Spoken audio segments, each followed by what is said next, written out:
aitah for not going to my best friend's wedding after he stripped me of being his best man and left me out entirely. When you've been best friends with someone for almost 20 years, you don't expect to be erased from one of the most important days of their life. But that's exactly what happened. I 29 meters met Adam 30 meters when we were 10 years old. We grew up 2 blocks apart, spent every summer together, survived each other's heartbreaks, and even shared the same dream to one day stand at each other's weddings, shoulder to shoulder, as best men. He was the brother I never had. I thought he felt the same. When he proposed to his fiancée, Clara, he called me the same night. He was shaking from excitement, almost crying. He said, "Man, you're gonna be my best man, obviously. Who else would it be?" We planned everything together, bachelor party ideas, speeches, outfits, even the playlist for the reception. For 6 months, I was all in. Then, 3 months before the wedding, everything shifted. It started small.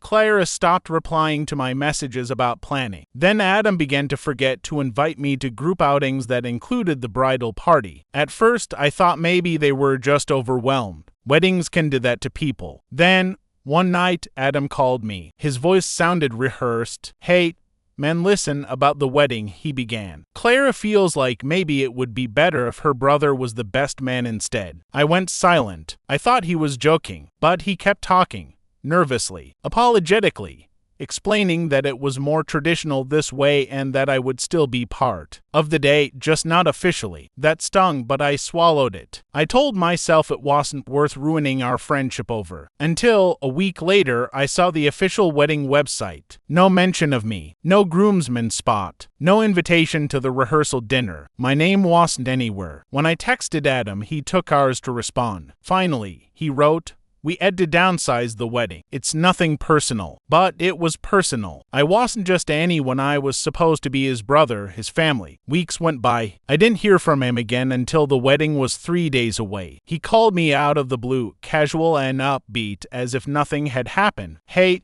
man, I know it's been weird, but you're still coming to the wedding, right? It would mean a lot if you were there." I wanted to scream. I had been humiliated, excluded, and treated like an afterthought, and now he expected me to smile and clap while pretending it didn't hurt. I told him no. I told him I couldn't sit there pretending to be happy for someone who clearly didn't value me anymore. His tone changed fast. "So you're gonna make my wedding about you?" he snapped. I said, "You already made it about you when you cut me out of it." He hung up. On the day of the wedding, I stayed home. My phone blew up with messages. Mutual friends asking where I was. Clara's friends calling me childish. And Adam himself sending a single text, "You really showed your true colors today." It's been 2 months since then. We haven't spoken. I've heard from mutual friends that has telling people I abandoned him over something small. But to me, it wasn't small. It was about respect, loyalty, and what friendship actually means. Sometimes I wonder if I overreacted. Maybe I should have just gone, sat quietly, and clapped like everyone else. But every time I imagine sitting in that crowd, watching him laugh and dance with people who replaced me, my stomach turns. Maybe I am the asshole for letting pride get in the way. Or maybe I finally realized the friendship I valued so much had been gone for a long time. I just didn't want to see it. Continuation.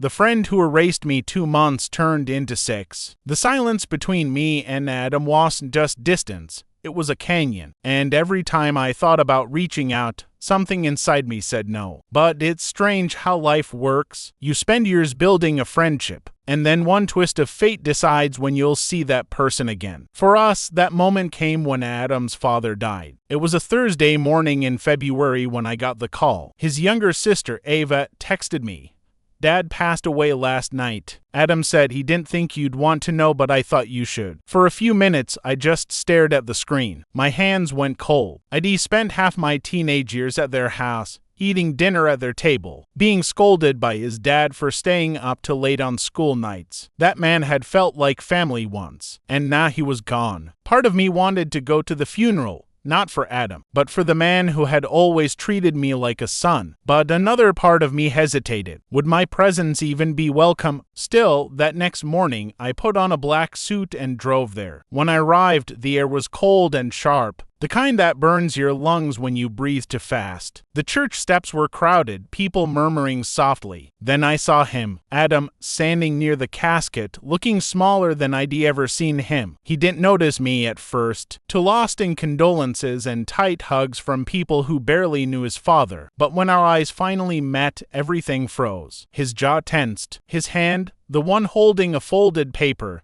dropped slightly. He didn't look angry, just tired. I gave him a small nod. He didn't nod back. I sat in the back row during the service, quiet, invisible. The eulogy mentioned family, friendship, and forgiveness. Each word hit a nerve. After the burial, I tried to slip away quietly, but as I walked toward the parking lot, I heard him behind me. "Why are you here?" I turned. His voice wasn't angry. It was hoarse, almost fragile. "I came to pay my respects," I said. "To my dad." His mouth twisted. "You couldn't even show up to my wedding." I swallowed hard. "You made it pretty clear you didn't want me there." He stepped closer. "I wanted you there, man. You were my best friend. I didn't want things to get awkward with Clara." "Then you should have told her that," I snapped, the words bursting out before I could stop them. "You replaced me without a word, and you expected me to clap for it. That's not friendship." He looked down at the ground, his breath shaky. Then quietly, he said, "She made me choose." Those 4 words hit me harder than I expected. "She thought you were too close, that you didn't respect her boundaries," he continued. "She said if I didn't distance myself, she'd call off the wedding." I stared at him, stunned. "And you just agreed?" He didn't look up. "I thought it would blow over. I thought we'd fix it later." "Later?" I said bitterly. "You cut me out like I was a problem to solve, not a friend to protect." We stood there, surrounded by gravestones and cold wind, both of us breathing like we'd just run a mile. Finally, Adam whispered, "You think I don't regret it? You think I haven't replayed that day 100 times? Then why didn't you say something?" He looked up, eyes wet. "Because every time I wanted to, I saw how happy she was, and I told myself it was worth it. But when you didn't come to the wedding, I realized what it cost." For the first time in months, I didn't feel angry. I just felt sad. Sad for him, for me, for the years we couldn't get back. He sighed, rubbing his eyes. "She's pregnant now. Due in a few weeks." I forced a smile. "Congratulations." "Yet," he said quietly, "but it doesn't feel the same. My dad wanted to meet you again before he passed. He said tell him he was like a second son to me." That broke something in me. We stood there for a long time, not talking, just two people trying to remember how to be friends after everything burned down. Before I left, he said, "I'm sorry for all of it. You didn't deserve what I did." I nodded. "You didn't deserve the silence either." Months later, I met their daughter, a tiny baby with his eyes and her smile. Clara was distant, polite, but I could tell she wasn't thrilled to see me. Still, Adam looked lighter, like something inside him had finally started to heal. We never went back to being what we were. Some things can't be rebuilt exactly the same. But sometimes when we grab coffee or watch a game, I catch glimpses of the kid I grew up with, the one who called me brother. And maybe that's enough. Maybe forgiveness doesn't mean pretending nothing happened. Maybe it just means deciding the story doesn't have to end in bitterness. Continuation. Echoes of the wedding that broke us. It's been 11 years since Adam's father's funeral. And sometimes, when I look at the man I've become, I realize I still measure my life in before and after that friendship. Adam and I never became what we once were. We talked, sometimes, birthdays, random check-ins, texts when our old high school team won a game. But every conversation felt like walking through a burned-down house, pretending it was still home. And then, one morning in March, I got a text from an unknown number. "Hi. Is this Alex?" "It's Lily. I'm Adam's daughter." I froze. She would be about 10 now. The baby ID held once, awkwardly, in a hospital room that smelled like flowers and antiseptic. The same baby whose mother, Clara, had looked at me like I was a ghost she wished would disappear. "Hey, Lily." "Yet, this is Alex. What's up?" A minute later, 3 dots appeared and then disappeared. Then came back. I found a photo in my dad's office. "You were in it." I asked him, but he just said you were an old friend. "But you're in a lot of photos. You were at my grandparents' house too. Were you like family?" I sat there, staring at the message, heart thudding. Family. God, that word had meant so much once. After a moment, I reply, Yeah, I guess you could say that. Your grandpa was like a second dad to me. Your dad and I grew up together. Another pause. Why don't we see you anymore? And just like that, 11 years of buried emotion cracked open. I didn't answer right away. Instead, I called Adam. He picked up after the second ring. Hey, he said cautiously. Everything okay? Your daughter texted me, I said. She found old photos. He sighed,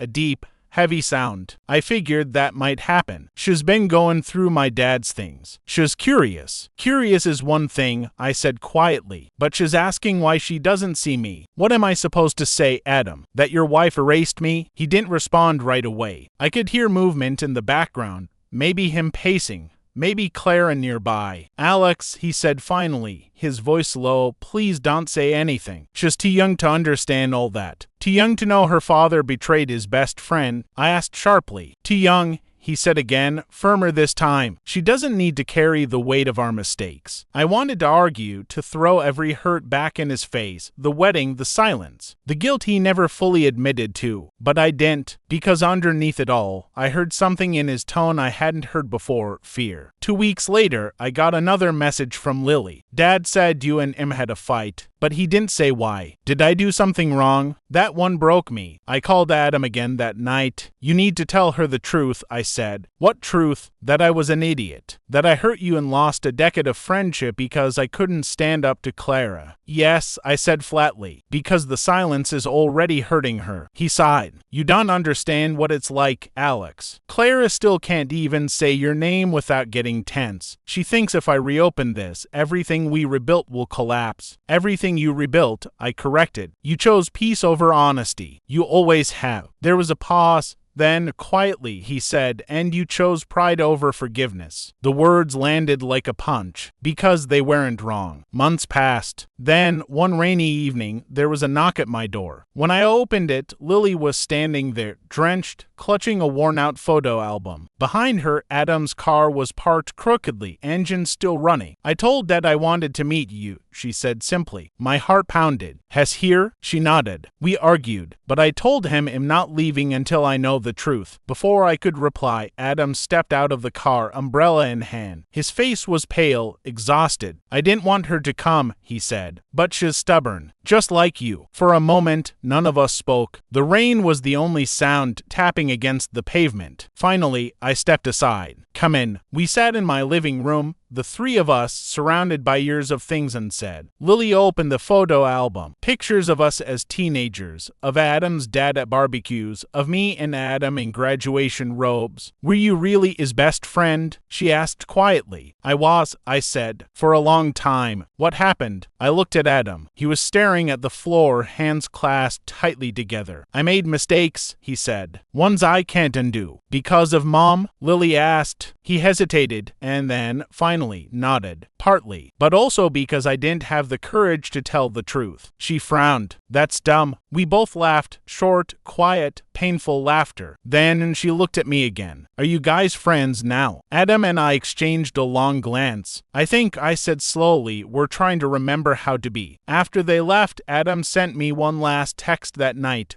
Thank you for letting her see you. She has always wanted to understand where I came from. Maybe this time we can both stop running. I didn't reply immediately. Instead, I sat by the window, listening to the rain fade into the night. And for the first time in years, I didn't feel anger or loss. Just a quiet, fragile sense of peace. Because maybe this was what healing really looked like. Not a perfect ending, but a broken one made gentle.